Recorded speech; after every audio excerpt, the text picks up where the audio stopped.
Hello everyone. Welcome to the course of a guide to the UK and the USA. The two major English-speaking countries have contributed so much to cultural diversity with Blood and Glory, Rise and Fall, and Shame and Courage.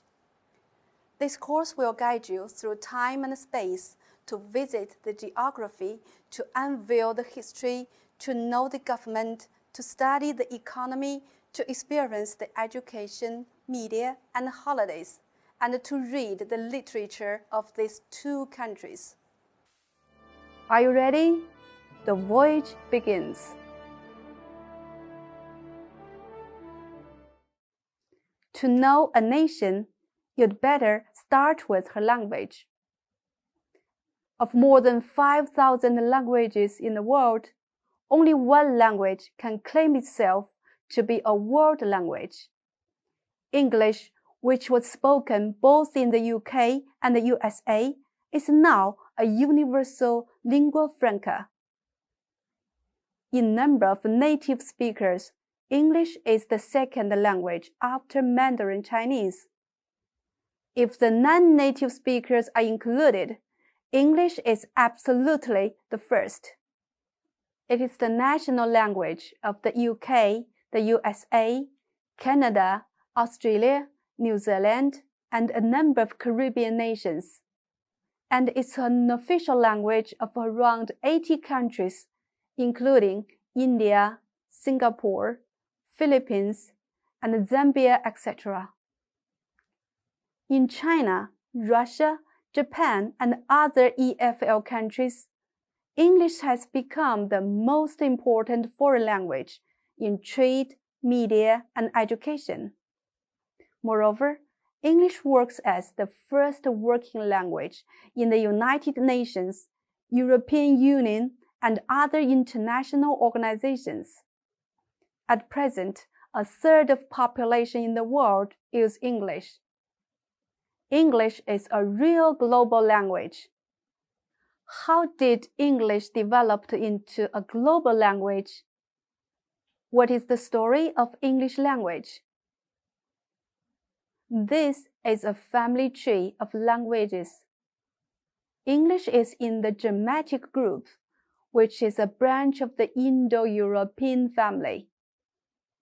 This broad family includes most of the European languages spoken today. Namely, English is closely related to other European languages. The development of the English language can be divided into three periods: Old English, Middle English, and Modern English. Old English period began with the invasion of three Germanic tribes in the 5th century. They are Angles, Saxons, and Jutes. They mixed the three Germanic dialects to form a language called Englisc, from which Old English was derived. The native Celtic language left only a few Celtic words in English history. In the close of 5th century, Saint Augustine introduced Christianity into England. Many Latin and Greek words concerning churches and ceremonies, such as church, monk, and bishop, came into being in English. Old Norse, spoken by the Vikings, also appeared in English in the process of British resisting Vikings. For example, egg, window, and husband are rooted from it. But most of the Old English is very difficult to understand for people today, because its spelling and pronunciation are quite different from those of today. Middle English period started with the Norman conquest in 1066. Early on, Old French, spoken by the Normans, replaced English as the official language in England, where English was only used by the lower class. At that time, many French words came into English and were spoken by the upper class. For example, pig in lower class became pork in upper class. Sheep became mutton, and the cattle became beef.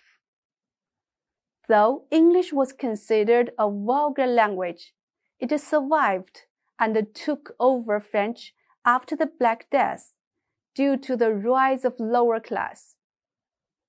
Middle English is simpler than Old English, yet is still not easy to understand. It is well proved in the works of Geoffrey Chaucer. Modern English period started from the introduction of printing process by William Caxton in 1477. The dialect of London became standard. Spelling and grammar became fixed. The first English dictionary was published in 1609. English language flourished in this period. In the late 16th century, England became a new naval power in Europe. Sailors and traders took back words from more than 50 languages, like lychee from Chinese, violin from Italian, and yogurt from Turkish. What's more, the Renaissance resulted in the second wave of Latin and Greek, and the rebirth of the English language. In particular, the greatest playwright Shakespeare contributed his vocabulary to it. He invented over 2,000 words and borrowed many foreign words in his works, such as lonely, modest, reliance, generous, and so on. The Industrial Revolution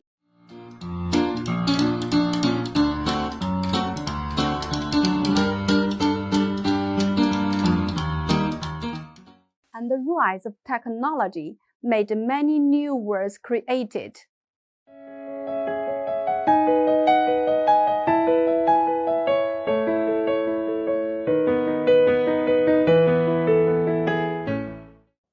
Words like oxygen and nuclear are Latin and Greek-rooted. Horsepower and airline are English-rooted. And words like hard drive and microchip are related to electronics and computer. During this period, English continued absorbing words from other countries. For instance, shampoo is from Hindi, tycoon from Japanese, and typhoon from Chinese. Standard English is also called the Queen English or BBC English. It is used in printed materials and is taught at schools. It is especially important to non-native English speakers. Today, the grammar and the vocabulary of Standard English are much the same everywhere in the world, which is more helpful to the spread of English language. English language have experienced rise and falls with Britain. Today, Britain is never the empire on which the sun never sets, but the English language is undoubtedly the language the sun never sets.